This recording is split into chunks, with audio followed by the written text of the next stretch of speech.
যে বাচ্চারা ফ্রুটস খেতে চায় না এবং কি বাদাম বা শুকনো ফলগুলো খেতে চায় না, তাদের জন্য এই রকমের আইসক্রিম তৈরি করে দিলে তারা কিন্তু পুরো এক বাটি চেটেপুটে খাবে। তারা মনে করবে এটা একটা বাহির থেকে কিনে আনা আইসক্রিম। আর এই আইসক্রিমটাই আপনারা বাসায় বানিয়ে ফেলতে পারবেন মাত্র 30 মিনিটের মধ্যে। আসসালামু আলাইকুম সবাইকে, welcome to Faiz Alam blogs. তাই এই আইসক্রিমটা তৈরি করার জন্য আমরা এক বাটির মতো কাজু বাদাম আর পেস্তা বাদাম একটা মিক্সারের মধ্যে নিয়ে নিব। আর এর মধ্যে এক বাটির মতো মিষ্টিটা দিয়ে দিচ্ছি। আর এখানে হচ্ছে কাস্টার্ড পাউডারটা দেওয়া হয়েছে এক বাটির মতো।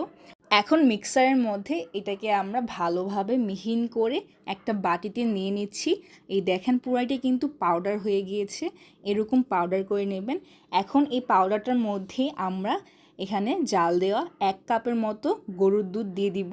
আর এই পাউডারটার সাথে দুধটাকে ভালোভাবে মিক্স করে নিব যাতে দানা দানা না থাকে। এর জন্য একটু সময় নিয়ে ভালো করে এটাকে মিক্স করবেন।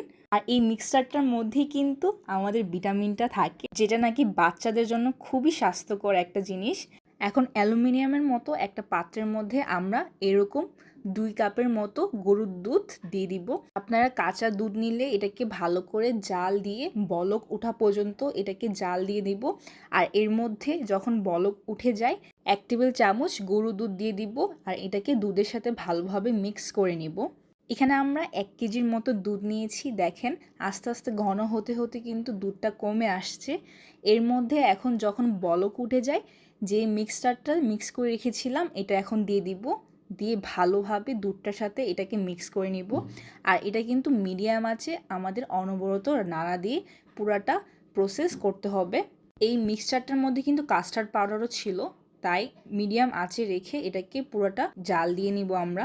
আর এটা দেখবেন 5 থেকে 10 মিনিটের মধ্যেই একটু ঘন হয়ে যাবে। যখন ঘন হয়ে যাবে এর মধ্যে 1 টেবিল চামচের মতো কনডেন্স মিল্কটা আমরা দিয়ে দিব। এই রেসিপিটা কিন্তু খুবই ইজি, বাসার মধ্যে কিন্তু আপনারা খুবই সহজভাবে আইসক্রিম তৈরি করে ফেলতে পারেন। আর এই তো আমাদের আইসক্রিমের ডোটা তৈরি হয়ে গিয়েছে। এরকম ঘন হয়ে গেলে এটাকে ঠান্ডা করে এমন একটা মিক্সচার বাটির মধ্যে নিয়ে এটাকে আবার একবার মিক্স করে নিয়ে তারপর একটা বাটির মতো মানে আইসক্রিমের বাটির মধ্যে আমরা এই পুরাটা মিশ্রণটা ঢেলে দিব। আপনারা চাইলে যে কোনো বাটি নিতে পারেন। আর সম্পূর্ণ বাটিতে নেওয়ার পর এর উপর কিছু বাদাম দিয়ে পুরাটা সাজিয়ে নিব। সত্যি লাস্ট এন্ডিংয়ে পুরো মনে হয়েছে এটা একটা আসলে বাহিরের একটা আইসক্রিম, যেটা নাকি বাসায় বানানো হয়েছে। আর এরকম করে পুরাটা সাজিয়ে এটাকে একটা ঢাকনা দিয়ে ঢেকে পুরা একটা দিন বলতে গেলে ফ্রিজিং করে রেখে দেখেন পরবর্তী